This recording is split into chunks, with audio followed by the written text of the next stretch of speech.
Pas de raison qu'il y ait de l'écho. Bon, je vois que vous me voyez en vert, je sais pas pourquoi. On va voir comment ça va donner quand il y aura d'autres personnes.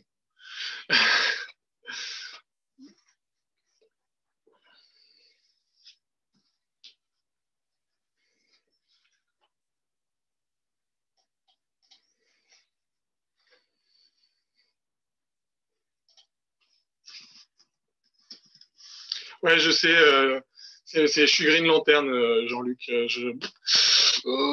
Je vois pas que. Hop là, Didier est arrivé. Hop là. Parfait.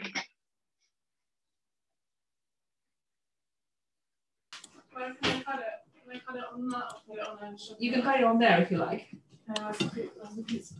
Where's the cutter, Didier? I don't have a Salut cutter. Didier. Okay, so it must have been Salut. Hi. The cutter must be still in the drawer.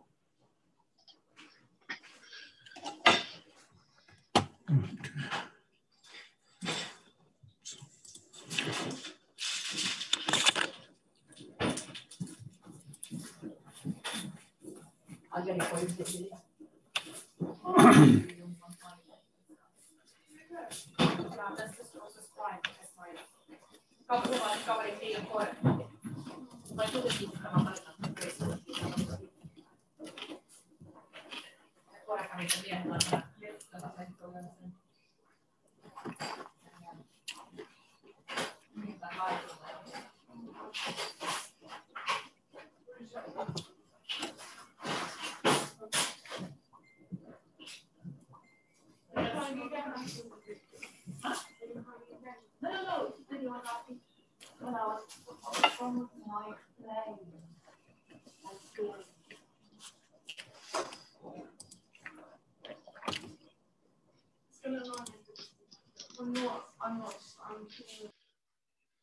Hello.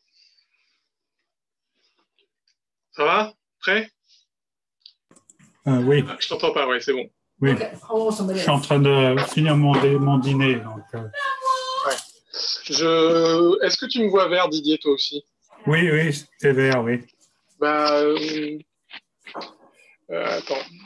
Peut-être que je suis toujours vert là ou pas? Oui. Ah bon. Bah, je sais pas pourquoi. On va dire que c'est c'est ma spécialité. Aujourd'hui, je vais être vert. Pas le choix.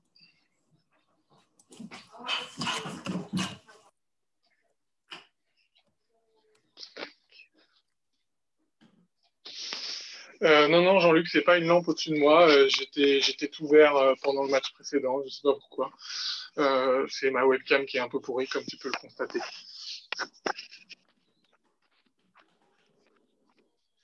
N'hésitez pas à continuer à mettre des messages dans le chat ou à m'informer si jamais ça a planté, si ça s'arrête ou pas. Normalement, c'est censé rediffuser en direct, mais j'ai aucune idée de la fluidité de l'image, parce que c'est pas moi qui diffuse moi-même, c'est Zoom qui le fait en direct. Non, c'est pas une webcam externe, c'est la webcam de mon PC, mais elle a toujours été pourrie. Et là, moi, je me vois bien, mais quand j'ai regardé le retour Twitch, ça me faisait vert. Bon, on va dire que ça gêne pas trop, hein. C'est pas ça qui va vous empêcher de jouer.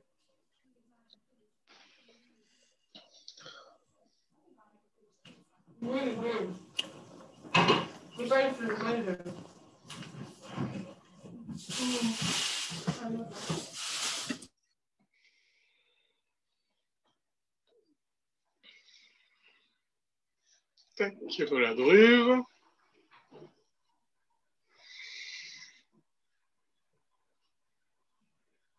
Ça gêne pas, moi j'aime bien. Ouais, je sais, Franck, mais pourtant, je me sens pas particulièrement proche de Saint-Étienne. Salut Benjamin. Bonsoir. Tu es tout vert, Sébastien.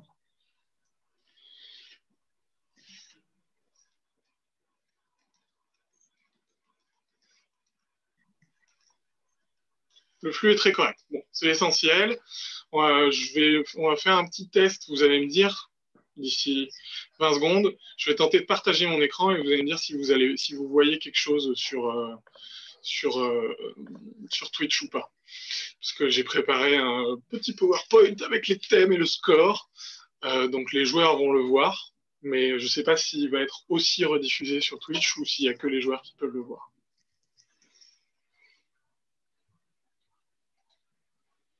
Benjamin, vous l'avez vu? Oui. Parfait. Ah.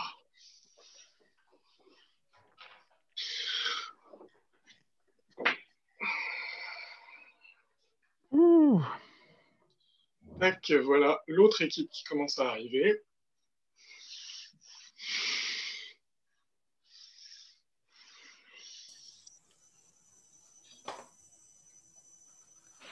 Ah, je suis plus vert. Ben, va savoir pourquoi. Merci Didier, ouais, j'ai vu. On m'a fait un retour en parallèle. Salut Eric. Bonsoir tout le monde. Ouais. Salut Eric. Ça va bien? Ça va, bonne année. Au fait. Oui, très bonne année à tout le monde. Bonne année. Ouais. Hop, là, je la Fred Faucheux. Comment c'est le ok, très bien.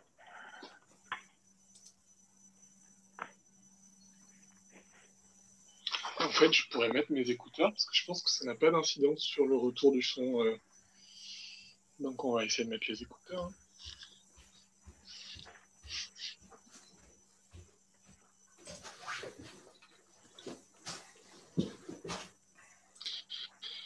Je vois que Benjamin, tu as bien mis le petit C Ah ouais, moi, j'ai rien dit. du capitaine. Je vais bien demander à l'autre équipe de bien me définir son capitaine. Ce sera Christophe, ouais. Voilà. Pour que je sache qui répond. Ouais, bien sûr, bien sûr. Tu es tout vert, Sébastien. Ouais, je sais, je change de couleur assez régulièrement, il paraît. Je passe du vert au normal et du normal au vert.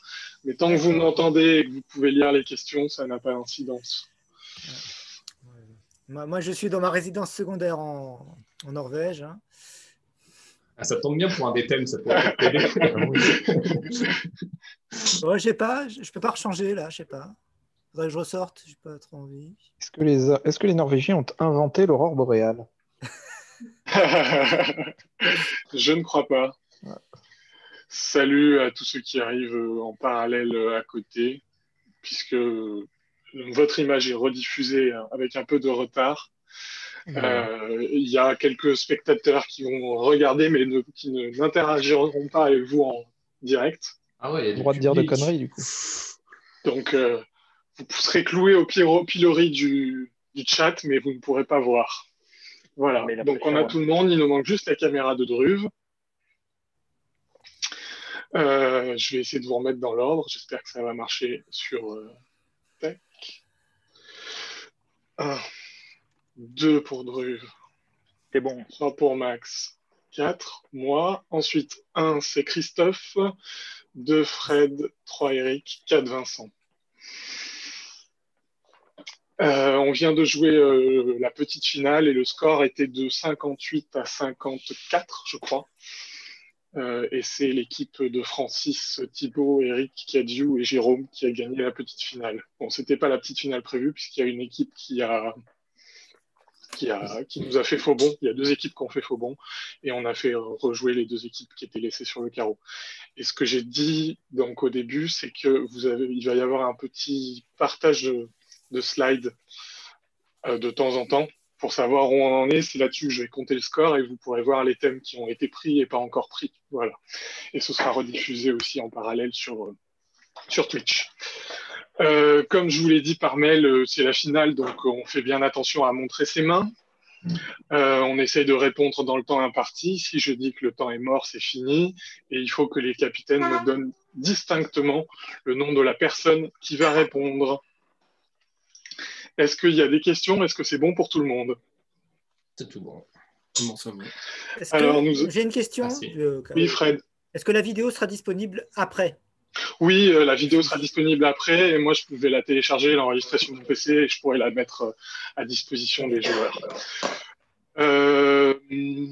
Je précise aussi que c'est moi l'arbitre, donc c'est moi qui décide si une réponse est acceptable ou pas. Mais si jamais les 2 capitaines veulent me contredire et se mettre d'accord pour valider une bonne réponse que j'aurais refusée dans un premier temps, vous pouvez le faire. D'accord, c'est un match pour du beurre, c'est pour, il n'y a pas d'enjeu autre que répondre à des questions. Il n'y a pas un week-end à Dubaï à gagner. Donc, à Risoul, la forêt blanche, ou au bain de Saillant, je sais plus.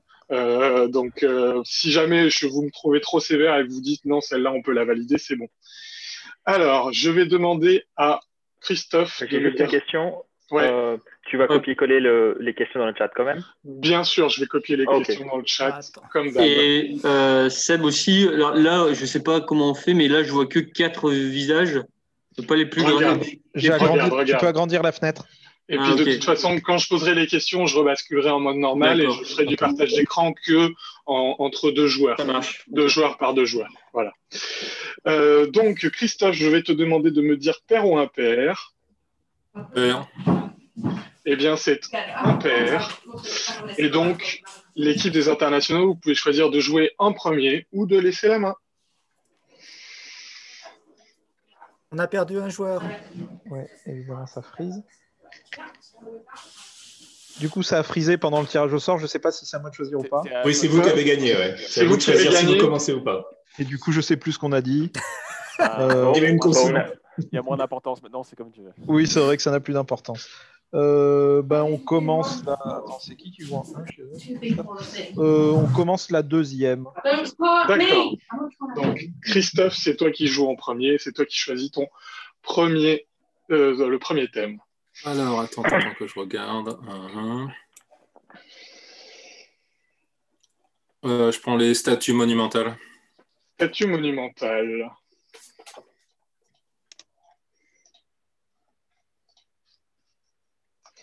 Quelle appellation signifiante éveillé est donnée à 3 des 10 plus hautes statues du monde, situées en Birmanie, en Chine et en Thaïlande, ainsi qu'à un ensemble de statues monumentales détruites en mars 2001 par les talibans à Bamiyan, en Afghanistan? Ma réponse est Bouddha. C'est la bonne réponse. Question 2. Quelle notion est attachée à la statue monumentale de l'homme politique nationaliste Sardar Vallabhbhai Patel, plus haute statue du monde avec ses 182 mètres de hauteur, inaugurée en 2018 dans l'état du Gujarat en Inde? C'est l'unité. Oui, c'est la bonne réponse, la statue de l'unité. Et la troisième question. À quel sculpteur géorgien controversé car réputé proche de Vladimir Poutine doit-on les plus hautes statues d'Amérique et d'Europe, respectivement The Birth of the New World à Porto Rico en hommage à Christophe Colomb et la statue de Pierre le Grand à Moscou? Je ne sais pas, je vais dire Vucetich. Non, ce n'est pas la bonne réponse. La main à ton équipe si quelqu'un a une proposition. Vos mains, les camarades. Donc je donne la main à Vincent. Saakashvili. Non, je savais que tu allais dire une bêtise. L'autre équipe. J'espère que c'est. Bon, je vais tenter un nom géorgien aussi. Giorgadze. Non, il s'agissait de Zourab Tsereteli. Pour info, en France, il a offert une statue de Jean-Paul II à Pleuhermel, en Bretagne, et la commune n'a pas pu construire la statue parce que c'était une œuvre religieuse. Ça a fait plusieurs procès, on va dire. 4-0, et c'est à Benjamin de choisir son thème. Bon, je vais prendre les premières sportives féminines de 2020. Quelle surprise! Mais oui. Je vais encore me planter comme d'habitude. Quelle danseuse sur glace française, double championne d'Europe en 2012 et 2014 avec Fabien Bourza, devient en mars 2020 la première présidente de la Fédération française des sports de glace? Il s'agit de la compagne de Jean Dujardin. Échala. Oui, c'est la bonne réponse. La deuxième question. En mars 2020, quelle mission très honorifique devait être confiée pour la première fois à une femme, la tireuse sportive grecque Anna Korakaki, bien que cette mission soit repoussée au printemps 2021?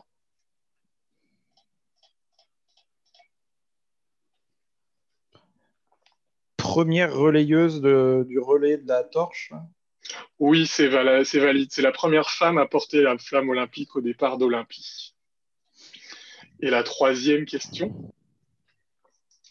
De quelle discipline l'américaine Tara Geraghty-Moutz est-elle la première gagnante d'une étape de Coupe du Monde le 18 décembre 2020?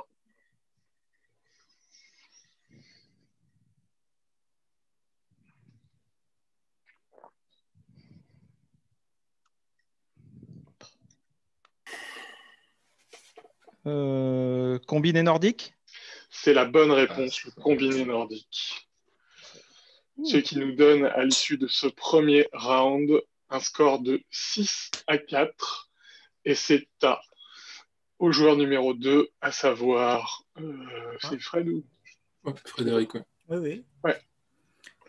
Fred, c'est à toi. Je vais choisir quelques algorithmes en mathématiques. Quelques algorithmes en mathématiques. Et la première question, à quel mathématicien de la Grèce antique, auteur des éléments, doit-on un algorithme permettant de déterminer le plus grand commun diviseur à 2 entiers? Euclide. Oui. À quel objet mathématique peut-on appliquer l'algorithme dit du pivot de Gauss ou élimination de Gauss-Jordan afin d'obtenir sa forme échelonnée réduite ou bien déterminer son rang ou son inverse? Une matrice. Oui.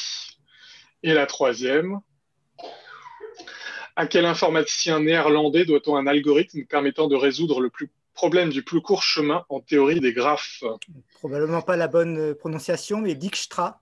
Oui, c'est Edgar Dijkstra, mais c'est la bonne réponse. Nous en sommes à 10-6 et c'est à Druve de choisir son thème.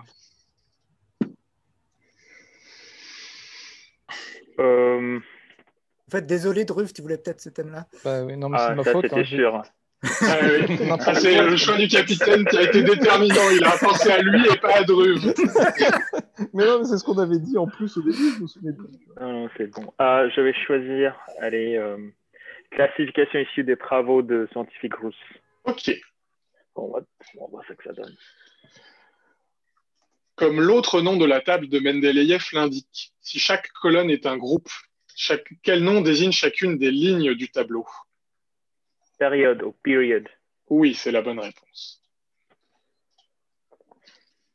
À quel scientifique russo-allemand doit-on une classification des climats fondée sur les précipitations et les températures?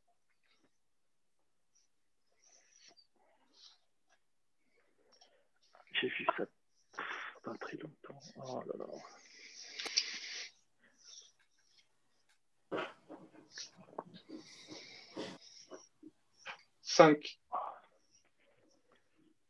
Je passe, j'aurais pas.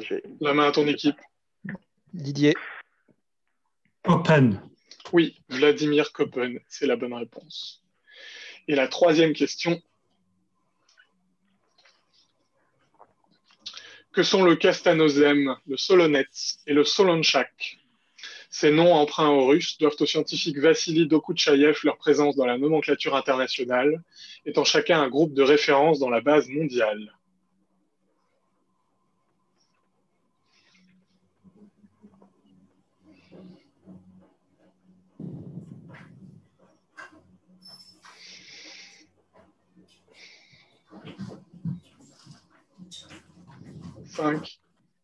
Les cratères? Non, la main à ton équipe. Bah, Didier. Des types de sol? C'est la bonne réponse, ce sont des types de sol. Ce qui nous donne à l'issue de cette deuxième tour le score de 10-10. Et c'est à Max de choisir, ou non, c'est à Eric, pardon. Je vais prendre dynastie nommée d'après une ville. Dynastie nommée d'après une ville. La première question. Quel château situé en Suisse, sur la commune homonyme, a donné son nom à une célèbre dynastie ayant régné sur l'Autriche, l'Espagne et le Saint-Empire, et dont Marie-Thérèse d'Autriche est la dernière représentante en ligne directe? Habsbourg. Oui, c'est la bonne réponse. À quelle dynastie ont appartenu les rois du Portugal de 1640 à 1910, ainsi que les 2 empereurs du Brésil de 1822 à l'instauration de la République en 1889? Braga. Bragance. Les dynasties, je sais pas, la ville. Ce n'est pas la bonne réponse, la main à ton équipe. Je vais répondre. Bragance. Ouais, pour Bragance et Braga, c'est 2 villes différentes. Ok. Donc, c'est 1 point pour cette réponse. Et la troisième. À quelle petite ville de Saxe-Anhalt rattache-t-on la maison ayant gouverné l'électorat puis royaume de Saxe de 1423 à 1918 et dont des branches cadettes règnent actuellement au Royaume-Uni et en Belgique? Hohenzollern. Ce n'est pas Hohenzollern. La main à ton équipe pour 5. Je donne la parole à Vincent. Tourne un taxis? Non, ce n'est pas Tourne Taxis. La main à l'autre équipe.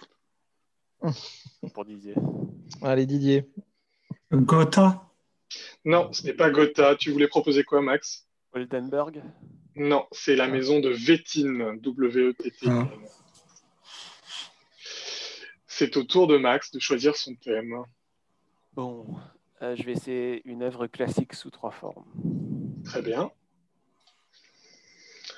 À quel écrivain irlandais doit-on en 1891 la tragédie Salomé, écrite en français à Paris? Oh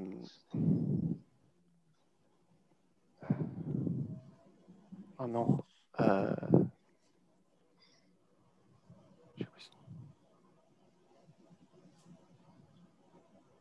Oh non, c'est pas vrai.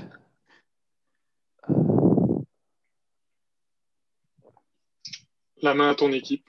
Désolé, putain. Didier. Oscar Wilde? Ouais. Oui, c'est la bonne réponse, Oscar Wilde. It's okay, it happens to everybody. Ah no, sorry. En 1904, quel compositeur allemand, également compositeur d'un Don Quichotte et de Till l'Espiègle, transpose Salomé à l'opéra?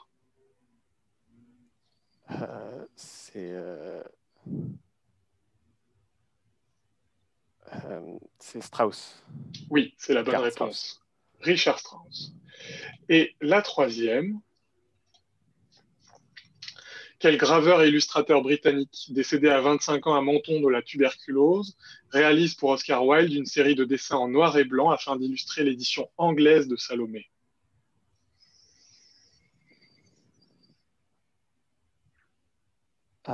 Beardsley. Oui, Aubrey Beardsley, c'est la bonne réponse. Tu l'as mieux dit que moi, puisque je suis français à 100%. Alors, on est donc à 3 tours chacun. Le score est de 15 à 13. Et il vous reste 2, 4, 6 thèmes, et c'est à Vincent de choisir son thème. La côte d'un pays africain. La côte d'un pays africain. Et ce pays en question, c'est la Namibie. Quel désert côtier chaud, considéré comme le plus vieux désert du monde, s'étend sur plus de 1500 km le long de la côte namibienne? Désert de Namib? Oui, c'est la bonne réponse. Ça vient de là. Ça vient du blues. Au nord du Namib, quelle côte tire autant son nom des carcasses de baleines tuées par les chasseurs que des épaves échouées sur le rivage, sur ce que l'imagerie populaire laisserait penser? Je peux répondre en anglais parce que je sais pas. Oui, bien sûr. Bien sûr. Skeleton Coast. Oui, côte des squelettes ou Skeleton Coast. Et la troisième, tirant son nom d'un ancien royaume, ville et province d'Angola, quel courant froid remontant du cap de Bonne-Espérance baigne l'intégralité de la côte namibienne. Il est à l'origine d'épais pans de brouillard, cause des phénomènes cités dans les 2 premières questions.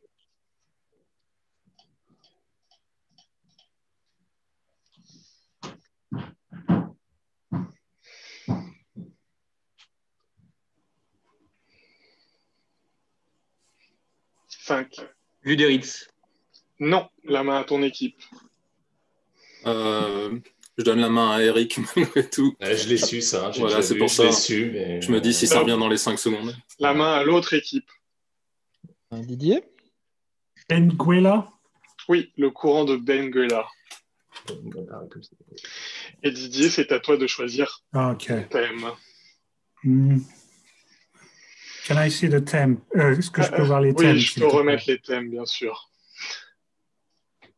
Les thèmes restants sont l'enfer dans les religions, accident de tournage, recettes de poissons fermentés, le respect sur Internet, apport suisse en psychiatrie. Apport suisse en psychiatrie. Ok. La première question, l'indice va peut-être pas te parler à toi, mais quel psychiatre suisse fondateur de la psychologie analytique, proche de Freud au début de la psychanalyse, porte le plus beau des noms de famille?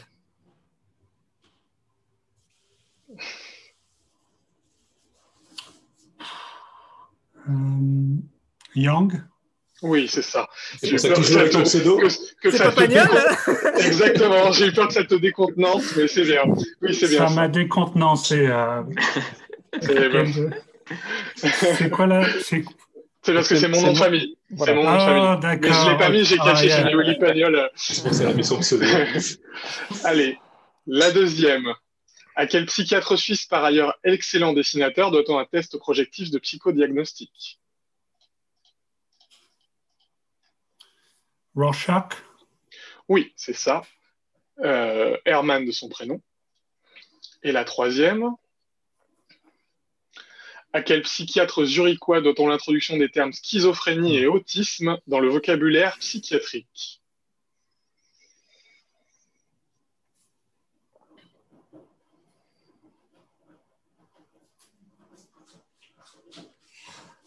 I can't remember exactly.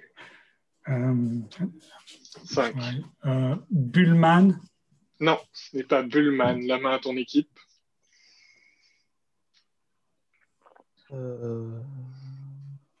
Schmitt. Non, la main à l'autre équipe. Frédéric. Asperger? Non, ce n'est pas Asperger qui est autrichien. La bonne réponse, elle a été donnée dans le chat par Alexandre Jacquier, c'est Eugène Bleuler. Bleuler. Voilà. Et donc, si je ne m'y suis pas trompé, mais vous me dites si je fais des erreurs dans le décompte, mais nous en sommes à 20 pour les internationaux, à 17 pour Garance. Et il vous reste 4 thèmes à choisir parmi l'enfer dans les religions, accident de tournage, recettes de poissons fermentés et le respect sur Internet. C'est à nous, c'est ça, hein? Ouais, c'est à nous. Ouais. Oui. Alors, qu'est-ce qui vous... Accident de tournage, non, ça vous dit pas? On est peut-être. Ouais, C'est à peu près calé en ciné. ça me dit bien. Allez, partons C'est là-dessus. parti pour accident de tournage. Et la première question est, quel acteur américain, célèbre fils d'eux, décède le 31 mars 1993 sur le tournage du film The Crow d'un accident dû à un revolver normalement chargé à blanc? C'est Brandon Lee, vous êtes Brandon d'accord? Lee, ouais. Je suis tout à fait d'accord. Donc C'est notre... la bonne... Ouais. Oui, c'est la bonne réponse. Il n'y a quand même pas trop de suspense.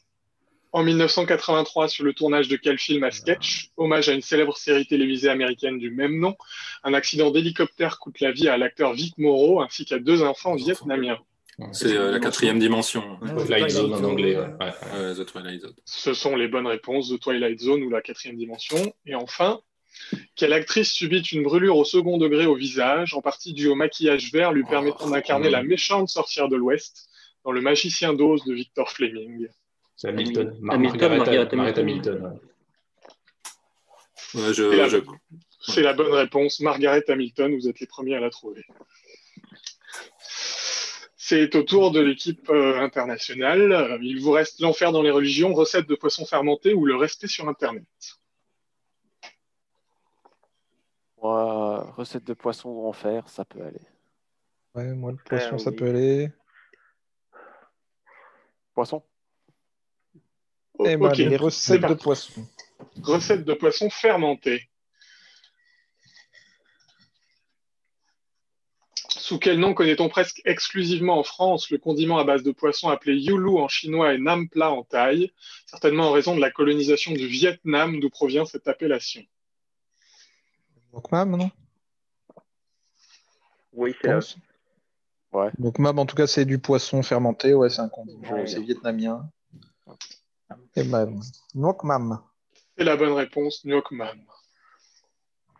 Quel principal condiment de la Rome antique était composé de chair ou de viscères de poisson ayant fermenté longtemps dans une forte quantité de sel, à l'instar du Nuoc Mam actuel? Le garum. Merci, tu le dis. Donc, le garum, t'as dit? Oui, G-A-R-U-M. Eh ben, le garum. C'est la bonne réponse, le garum. Et la troisième question.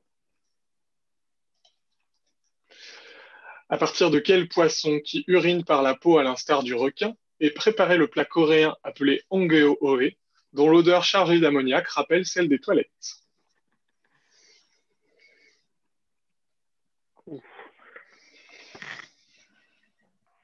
Le rémora, je sais pas. De quoi? Le rémora, c'est. Je sais pas. J'ai jamais Je ne entendu sais pas. parler. Aucune idée, franchement. Il y a tout le temps regard qui fait penser à ça, mais je sais pas. C'est quoi qui te fait penser à ça? Le rémora, c'est le poisson qui s'attache au Ouais, requin. ouais, bah, je vois. Bon, bah, on va dire ça. De toute façon, je vois pas. Eh ben, le rémora. Non. Est-ce que vous avez une autre idée, l'autre équipe? Ça compte pas pour des points, ça. Non, pas pour des points. L'anguille. C'était la raie. Ah, Ah, la raie, tout simplement. Et oui, qui est C'est vrai que c'est la famille des proche du requins, requin, ça ouais, pourrait ouais. vous aider. C'était un indice animaux, puisque c'est la seule question animaux. Moi, j'en mange de la raie, j'ai jamais vu ce Voilà. Parce que tu la manges pas fermentée. Et le score Ouais, est de c'est sûr, 24 à 23 avant les deux derniers thèmes, l'enfer dans les religions ou le respect sur Internet. Moi, je préfère l'enfer. Ouais, plutôt peut-être aussi, non? Ouais, plutôt, mais les deux, ça me va. Et peut-être que vous jouerez le respect, mais. Oui, mais comme je serai tout seul, vaut mieux Ça me va le aussi, thème, hein, les autres. franchement, ça me va aussi. Votre Mais choix. peut-être bon. vaut mieux peut-être prendre l'enfer plutôt Ok. que le laisser aux autres. D'accord. L'enfer, c'est les autres? Non, voilà. Voilà. C'est pour les autres. Ce que j'allais dire. C'est Ah, parti, c'est pour l'enfer nous. dans les religions. Ouais. Avec la première question. Dans quelle ville, au cœur des trois religions monothéistes, se situe la vallée de Gei Hinnom, associée de longue date à des cultes idolâtres, identifiant ainsi à l'enfer dans la Bible sous le nom de Géhenne? Donc, Jérusalem. Hein. Bah ouais, comment trois? Jérusalem. Hein. C'est la bonne réponse. Appelée Inanna par les Sumériens, quelle déesse akkadienne réalise une descente aux enfers afin d'y renverser sa sœur, selon un mythe remontant au premier millénaire avant Jésus-Christ? Ishtar. C'est ce qui me venait à l'esprit, mais je sais pas. Je pensais à Ishtar aussi. Mais voilà, c'est qui la nomme Ishtar, alors si c'est pas les Sumériens. De toute façon, vous avez une Parce que autre idée c'est qu'Ishtar. Ishtar, c'est à Babylone après plutôt, mais c'est pour ça, c'est peut-être en Acadie. Ouais, mais... De toute façon, on n'a pas d'autre idée. Hein. Non. Non, Bah, on propose Ishtar. Ishtar. C'est la bonne réponse. Et la dernière. D'un mot sanskrit signifiant sans vague, quel nom porte le niveau le plus bas du royaume de l'enfer dans le bouddhisme? Il a inspiré le pseudonyme d'un célèbre DJ. Avicii. Bon, bah, ok, on suit Vincent. Avicii. C'est la bonne réponse. Avicii. Et le dernier thème pour l'équipe des internationaux. Ils sont contents. Ils prennent le respect sur Internet. Et voici la première question. T'es enculé. En direct sur Twitch. C'est en direct sur Twitch, Vincent, on va se faire fermer là. La classe. La première, quel mot valise désigne l'ensemble des règles informelles de bonne conduite et de politesse sur Internet? La netiquette. Oui, c'est la bonne Bien réponse. français, oui, je pense que les autres. Bah, non, mais j'ai vérifié et sur Wikipédia en anglais, ils le disent que ça peut se dire aussi en anglais netiquette. Ah, d'accord. C'est pas le terme consacré, mais c'est un équivalent, donc ça peut se dire en anglais. Je vérifie quand même. J'évite de poser des questions trop franco-françaises. Celle-là, elle n'est pas. Différent du trolling, qui est l'envoi de messages dans le but de créer une controverse interminable, quelle pratique consiste à envoyer des messages délibérément hostiles, voire injurieux, dans le but d'enflammer les esprits?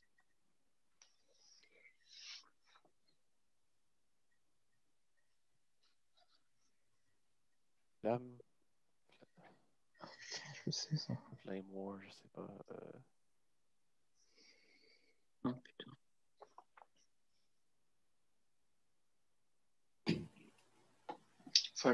C'est un anglicisme, hein. Cherchez Ouais. pas le mot français, je précise. Attends, pardon, c'est 5. Flame War. De quoi? Flame War, c'est tout ce que j'ai dans ma tête. Moi, j'aurais dit bashing, Ouais. un truc comme ça. Il me faut une réponse Flame War, claire. Flame Wars. Allez, c'est validé. La Flame War, c'est la guerre qui a lieu à l'occasion du flaming ou du flame. Donc ça passe. Bon, merci. Tac, la toute dernière question de cette manche. Sur quelle lettre du clavier d'un ordinateur faut-il appuyer to pay respect selon un même Internet issu d'une séquence du jeu vidéo Call of Duty Advanced Warfare? F. C'est PF for respect. C'est F. Ok. Mais par F. C'est la bonne réponse. Press F to pay respect. Et voici le score à l'issue de cette première manche. C'est 30-29 pour les internationaux. Et voici les thèmes de la seconde manche. Là. Tac. Ah ben le Et score, voilà. Mais non, il y a un bouton pour mettre à jour le score. T'inquiète pas. Et donc on inverse. Et ce coup-ci, c'est toi, Benjamin, qui choisit en premier. Prendre les premières féminines dans le sport. Il n'y a pas deux fois du sport, non. Non, bah je vais. Je pense que c'est une bêtise, mais je vais quand même prendre les ouvertures. Ouverture défensive aux échecs. Ok. Hop là. Avec la première question, qui est plus haut. Quelle défense, l'une des plus jouées tous niveaux confondus, correspondant au coup 1 E4 C5, tire son nom d'une île de la Méditerranée? La défense sicilienne. Oui.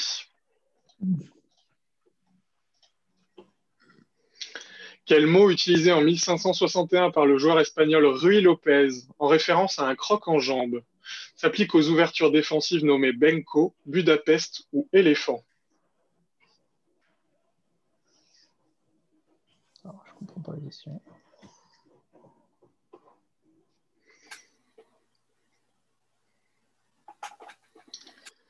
C'est un mot du vocabulaire des échecs qui vient d'un mot signifiant croc en jambe.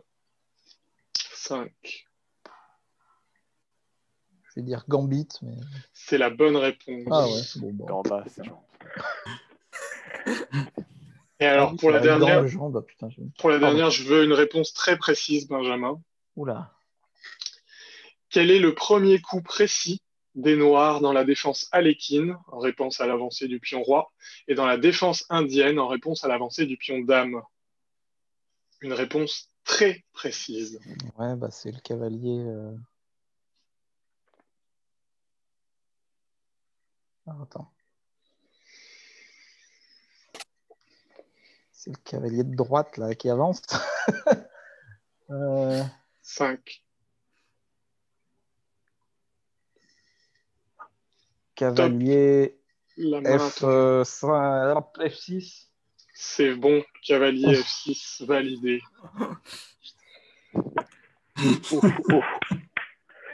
Bravo, bravo. Ah oui, pas mal. La main à Christophe. Encore Alors, le nom des cases. J'hésite entre deux thèmes. Tu peux les remontrer là, hein? Oui, je peux les remontrer.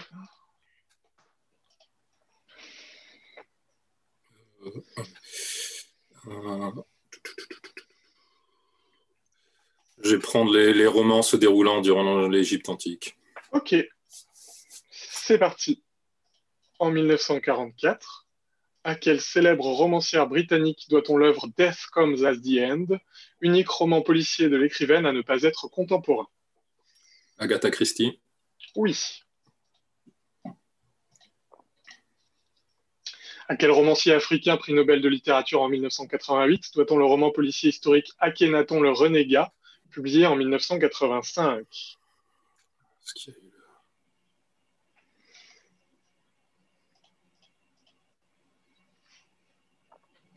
Je sais plus. Comment il s'appelle?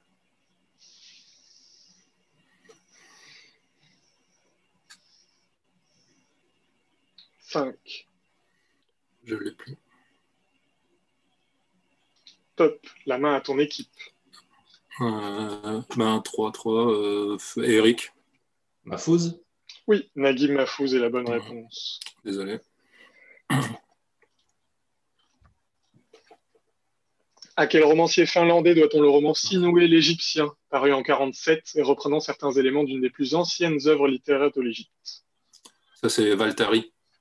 Oui, c'est la bonne réponse. Mika Valtari. Et à l'issue de ce premier round individuel, le score est de 36-34. 2 points d'avance. Et c'est à Druff de choisir son thème. Alors, J'hésite entre deux thèmes.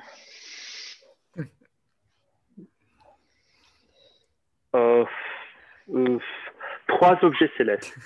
3 objets célestes. Bien deviné, Sébastien. Ouais, j'étais déjà dessus. C'est tout juste si j'avais pas déjà copié-collé la question. Quelle comète réapparaissant tous les 76 ans est nommée en l'honneur de l'astronome ayant prédit son retour au périhélie en 1758? Alice Comet. Oui. Quel est le nom complet de la comète, objet de la mission spatiale Rosetta de l'Agence spatiale européenne, et sur laquelle s'est posé l'atterrisseur Philae? T'es méchant. Ouais. Oh, je connais que Rosetta. Oh, là. Ouf.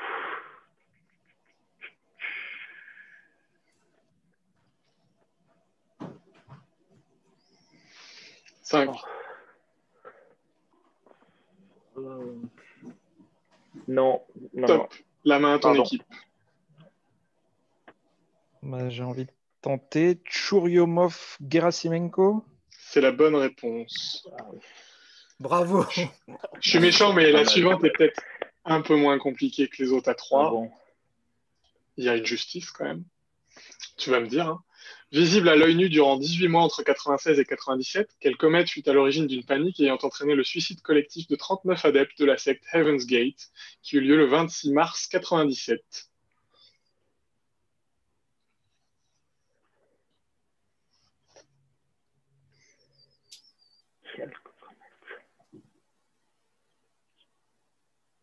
Celui que j'ai en tête, c'est un peu.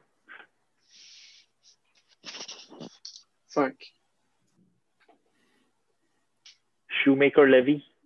Non, la main à ton équipe. Bah, Max. Oui, c'est la bonne réponse. Oui. Et c'est à Frédéric de choisir son thème.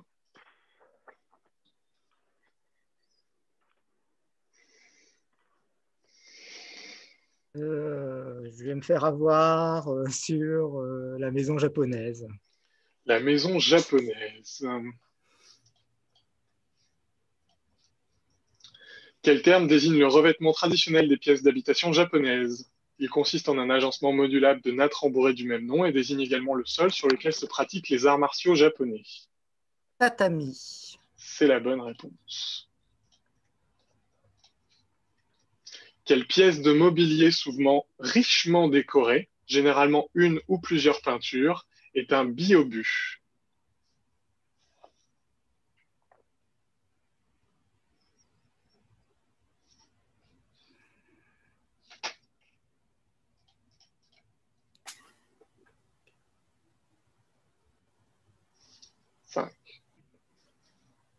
Un bureau. Non, la main à ton équipe. Bon, comme personne n'est inspiré, je vais tenter moi-même quelque chose au hasard. Une armoire. Non, la main à l'autre équipe. Ouais, bah vas-y, Max, hein, tente quelque chose. Je devine un peu. Est-ce que c'est l'écran, le rideau là qui s'étire de screen? Screen en anglais. Alors, on va vérifier la traduction de paravent en anglais. Ouais, je crois bien que c'est screen, ouais. Ouais, je pense que c'est bon, je sais pas pourquoi j'ai pas pensé. Ouais, c'est bon, screen, ça vous fait un point. Paravent. Donc c'est paravent la bonne réponse. C'est un paravent. Désolé. Et enfin,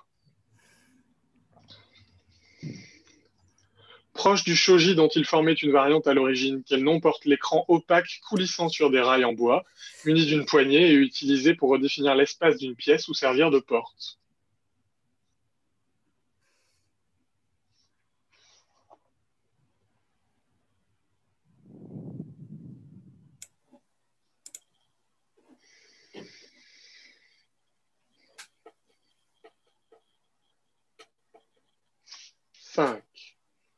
Bakeji. Non, la main à ton équipe. 5. Vincent, je sens que tu vas être inspiré. Le Shuzu. Non, la main à l'autre équipe. J'allais dire pareil. Et ben, voilà. Top. Ouais, C'est une question qui colle tout le monde. La bonne réponse qui nous avait été donnée par Pascal Métayer et dans le chat par Karim, c'est le Fusuma, F-U-S-U-M-A. Désolé pour le choix de thème. Et le score est de 36 à 41 à l'issue de ce deuxième round. C'est à Max de choisir son thème. Ah, tout le monde s'acharne dessus. Je vais prendre Saturday Night Live, s'il te plaît. Oui. Tac. La première. En 1980, quel film de John Landis est l'adaptation sur grand écran d'un sketch musical de Dan Aykroyd et John Belushi? Blues Brothers. Oui.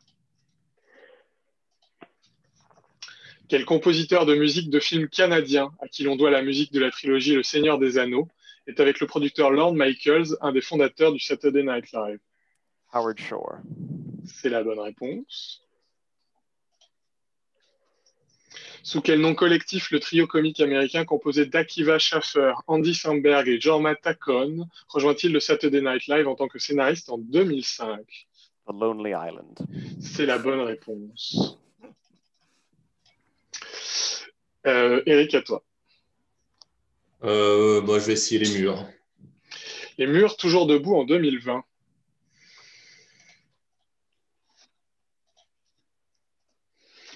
Dans quelle ville d'Europe trouve-t-on majoritairement les Peace Walls, promis à disparaître dans les prochaines années et construits dans les années 70 afin de séparer physiquement les communautés catholiques et protestantes?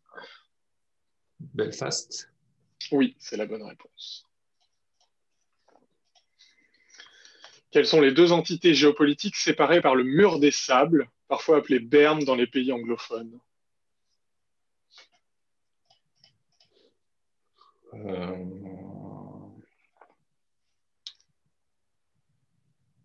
L'Arabie Saoudite et le Yémen. Non, ce n'est pas la bonne réponse. La main à ton équipe. Le Maroc et le Sahara occidental. C'est la bonne réponse. Connue dans le monde sous le nom de ligne verte, sous quel nom la zone démilitarisée partageant l'île de Chypre est-elle connue en Turquie en hommage au prénom du commandant des forces d'occupation turques? Ligne verte. Non, je sais pas.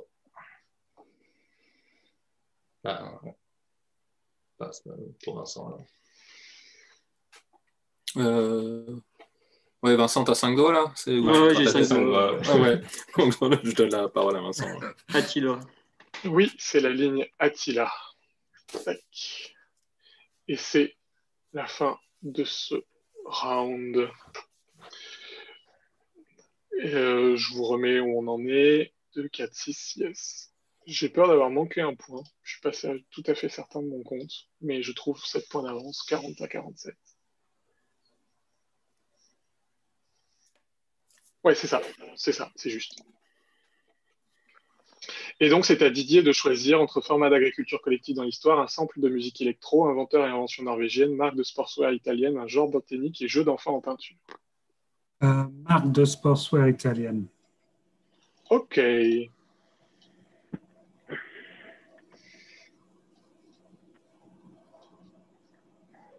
Quel ancien joueur de tennis italien à la carrière modeste, natif de Novare dans le Piémont, a créé sa propre marque de vêtements sport? Le logo représente un S et un T entrelacés.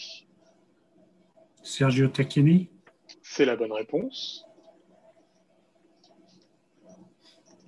Quelle marque fondée à Biella par les frères Ettore et John Severo connaît un retour en grâce depuis son rachat par un groupe sud-coréen? On lui doit entre autres des sneakers aux semelles épaisses et des claquettes au goût douteux, le tout dans une identité graphique aux couleurs bleu, blanc et rouge. Fila? C'est la bonne réponse. Quelle marque fondée dans le Val d'Aoste en 1987 porte un nom consistant en une traduction erronée de la locution « cercle polaire arctique » en finnois?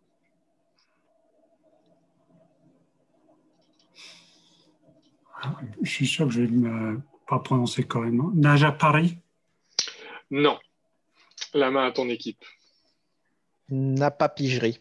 Ouais, on est plus proche pour Napa Pigerie. C'est tout bon pour toi. Vincent, c'est à toi de choisir. T'as mis les thèmes là? Non, je les mets. Je peux les remettre. Tout le monde sait que tu vas prendre la botanique. Là. Oui. Oh.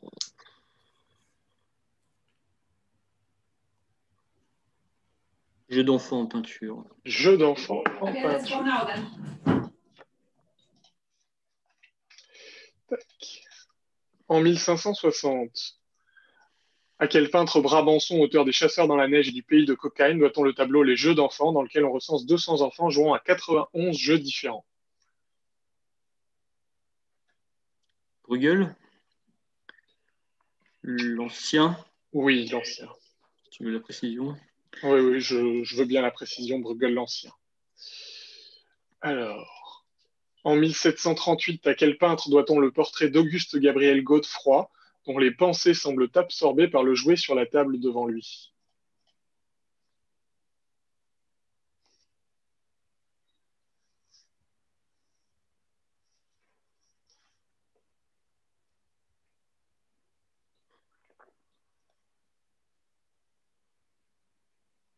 Greuze. Non, c'est pas Greuze, la main à ton équipe. Chardin. Oui, c'était l'enfant au toton de Chardin. Et la troisième question. Faisant partie d'une série de cartons pour tapisserie destinés à la chambre des infantes du prince des Asturies, quelle huile sur toile de Goya, datée de 1788, représente 8 jeunes gens jouant à une sorte de Colin Maillard?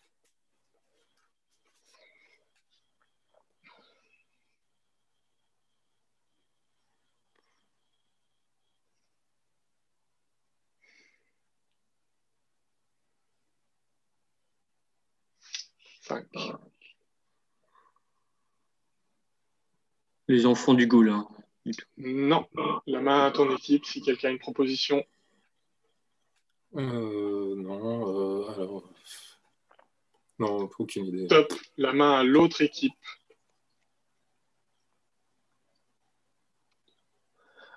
Personne pour celle-ci. J'avais deux joueurs qui étaient pas loin, c'était Philippe et je crois Franck, qui ne m'ont donné que la poule, mais le nom complet c'est la poule aveugle. En espagnol, la gallina ciega. Tac. Ce qui nous fait un score à l'issue du round individuel de 52 à 43. Et il nous reste 4 thèmes à distribuer. Format d'agriculture collective dans l'histoire, un sample de musique électro, inventeur et invention norvégienne, un genre botanique. Invention. Moi, c'est invention norvégienne. Tout sauf musique électro. Voilà, on va partir sur les inventions norvégiennes. Hein. Ouais, les autres, ça me Allez, inventeur et invention norvégienne. Tac. La première. Quel objet de papeterie a fait l'objet d'un brevet en 1899 par le Norvégien Johan Waller? Une rumeur persiste depuis, prétendant que la Norvège est le berceau de cet objet formé d'une tige de métal ou de plastique repliée. Elle a incité les Norvégiens à le porter comme symbole de la résistance et de l'unité du pays contre l'occupation allemande durant la Seconde Guerre mondiale. C'est un trombone, je crois. On dirait un trombone. J'allais dire, enfin, vu la définition, mais... Ouais. Ouais, c'est j'ignorais. trombone, c'était un truc. Le trombone. C'est la bonne réponse. La deuxième question. Quel inventeur américain d'origine norvégienne est à l'origine de la première compagnie commerciale viable pour la fabrication de moteurs hors-bord pour bateaux? Il a donné son nom à un personnage Disney. Ça doit être Evinrude. Je pense, c'est dans Bernard et Bianca, là, c'est... Ok. Non, enfin, je sais pas. Ouais, non, oui, je sais oui, pas. oui. Allons-y, bon, allons-y, Evinrude. Bravo Benjamin, c'est Ole Evinrude. Et la dernière. Pionnier de l'indépendance technologique de l'Europe face au monopole d'IBM, quel ingénieur norvégien décédé en 1925 a développé et commercialisé des machines à statistiques.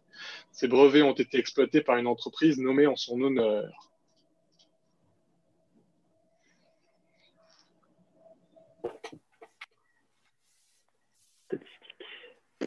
Non, je sais pas. Siemens n'est pas un... Il est allemand. ouais.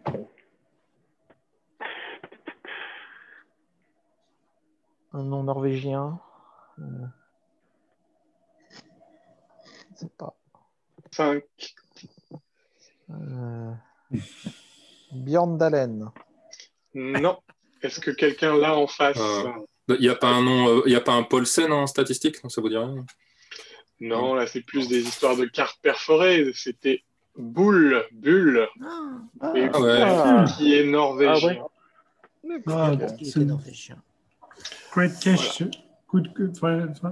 Très bonne question. C'est à l'équipe Garance de choisir.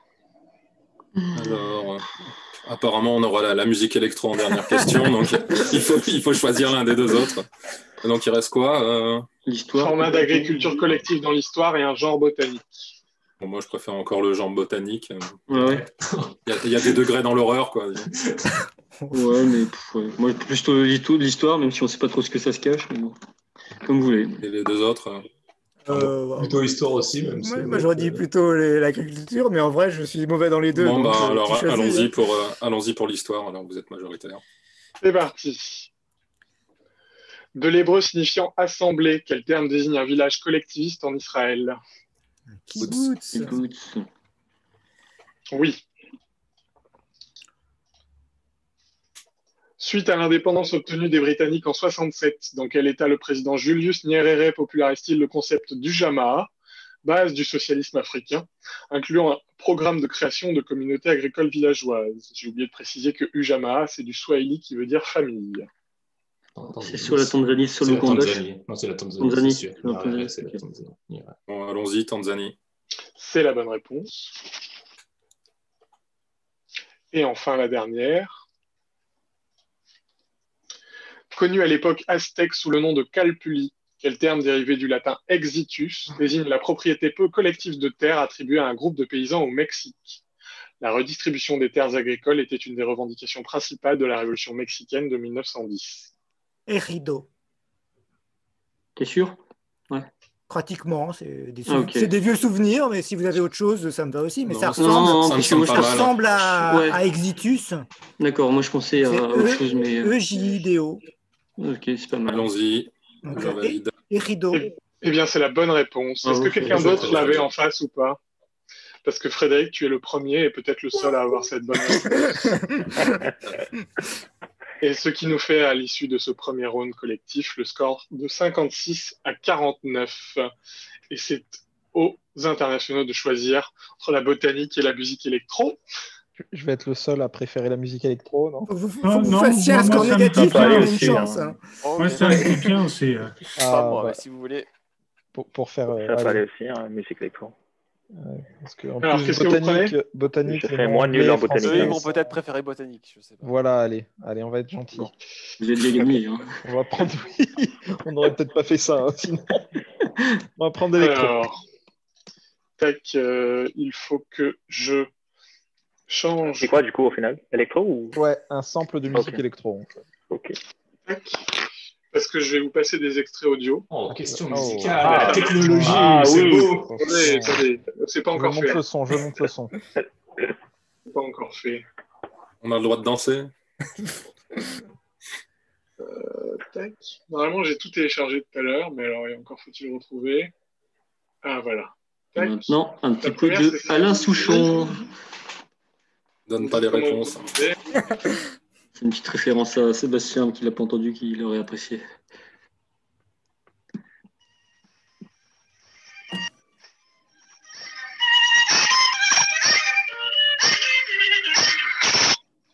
Tac, vous avez bien entendu? Moyennement. Moi, j'ai rien. Vous avez rien entendu? Non, Si, on a un peu entendu. Si, on a très bien entendu. C'était. Ouais, c'est parfait. Non, En tout cas, on n'a rien reconnu. De toute façon, c'est pas un indice majeur, mais c'est juste pour... D'accord. Sous quel pseudonyme militaire connaît-on le collectif de musique électronique fondé par le producteur et DJ Diplo?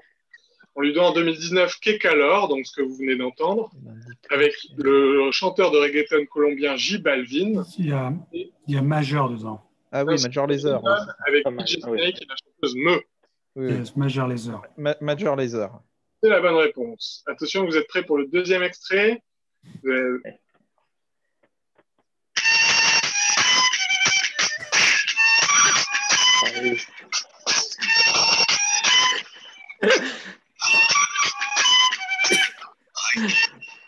Tac, vous avez peut-être reconnu. Tu feras gaffe, ça dépend qui coince chez toi, Sébastien. Mais c'était un autre extrait, je pensais que c'était le même. Ça ressemblait beaucoup.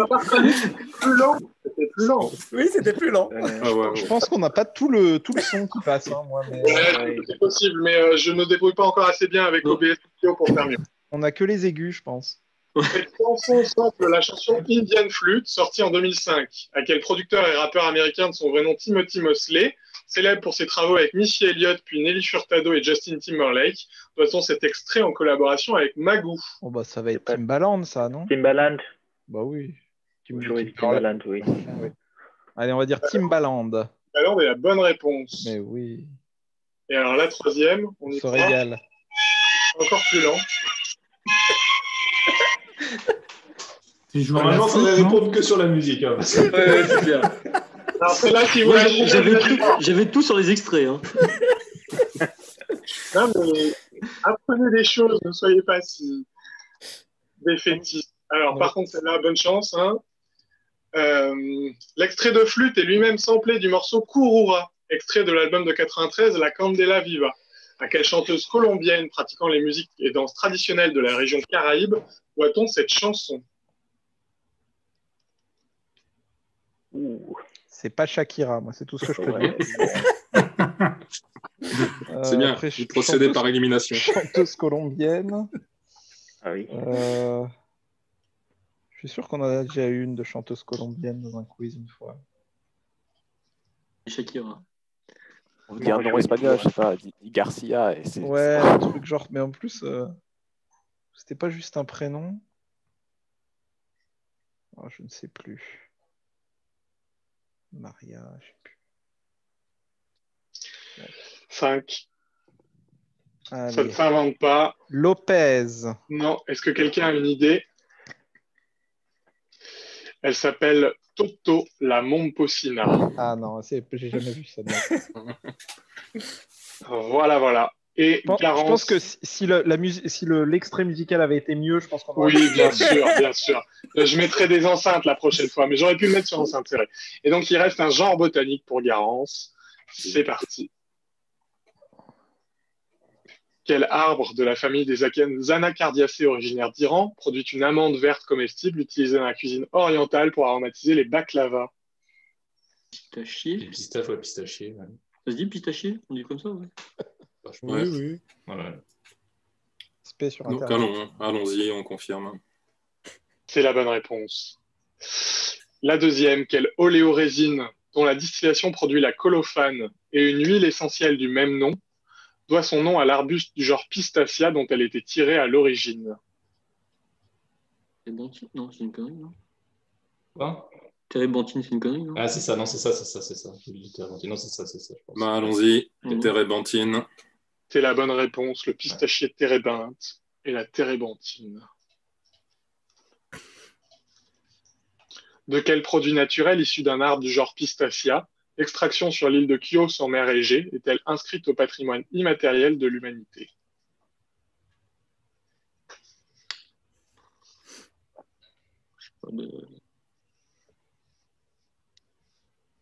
Qu'est-ce qu'on pourrait dire? Du bois, de... Ouais, je mettrais plus la résine de je sais pas quoi, non? Ouais, peut-être, aucune idée. Mais deux questions sur des résines. Celle de je sais pas quoi, là. 5. Non, pas d'inspiration. La cannelle, je sais pas, non, je dis n'importe quoi. Hein. Le quoi, là?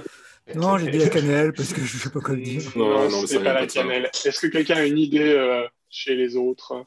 C'est pas le mastic? Oui, le mastic issu du pistachier lentisque. Ce qui nous donne un score final de 53 pour Garance et 60 pour les internationaux. Donc l'équipe des internationaux remporte la première saison de la Ligue francophone de quiz. Bravo. Première saison. Ouais, la première saison, parce qu'il y a déjà plein de monde qui m'a dit est-ce qu'il y aura une saison 2, est-ce qu'il y aura une saison 2? Donc je préfère dire on sait jamais. Je préfère avoir les retours de tous les joueurs pour savoir si ça leur vous a plu ou pas. Bah oui, merci à toi pour tout le travail. Hein. Oui. Et les questions des finales étaient très très bien. Beau questionnaire, oui. Bon, voilà, j'ai passé une bonne partie de mes vacances à regarder la neige tomber et à faire en sorte qu'il y en ait pour tout, enfin, pas forcément pour tous les goûts, mais aussi pour tous les coins d'Afrique, d'Amérique, d'Europe et d'Asie. Voilà. Très très beau boulot. Tu nous enverras les questions d'ailleurs. Ouais, je vais envoyer le questionnaire à tout le monde de toute façon. Je pense que je ferai un packaging avec toutes les questions de tout le monde pendant les 5 journées plus la finale. Et puis tu mets ça à $10 qu'on se fasse un peu d'argent. Comme le font très bien les Anglais. Non, mais en fait, le problème, c'est que si on le faisait en anglais, on pourrait le faire payer, mais les joueurs français le feraient pas, donc oui, c'est ça. C'est pas l'objectif. Quel radin, ces Français. J'en suis pas encore au quiz de Cambridge Oxford, là, à 75 livres. Ah oui. C'est la folie. Par contre, la prochaine saison de Mimir's Well, ça me dit bien. Pareil. Je suis en train de travailler ma copine pour... attention, je serai pas là pendant certains week-ends. Bref, merci à tous. Et puis on fera une deuxième saison peut-être dans 6 mois. Merci à tous ceux qui ont l'habitude des quiz internationaux d'avoir fait aussi cela, même si c'est pas forcément votre langue favorite, le français. C'est vrai. Ça m'a quand même pas mal dérangé. Bah ouais. T'étais obligé de donner une réponse en anglais, t'arrives même plus à donner en français. Ouais, c'est ça. Allez, ciao, et puis merci à tous ceux qui ont regardé. Bravo et merci. Bravo. Les 2000 personnes dans la salle, quand m'aurait dit Julien, le Perse. Allez, ciao et bonne nuit et bonne reprise. Merci à toi encore. Ciao. Ciao.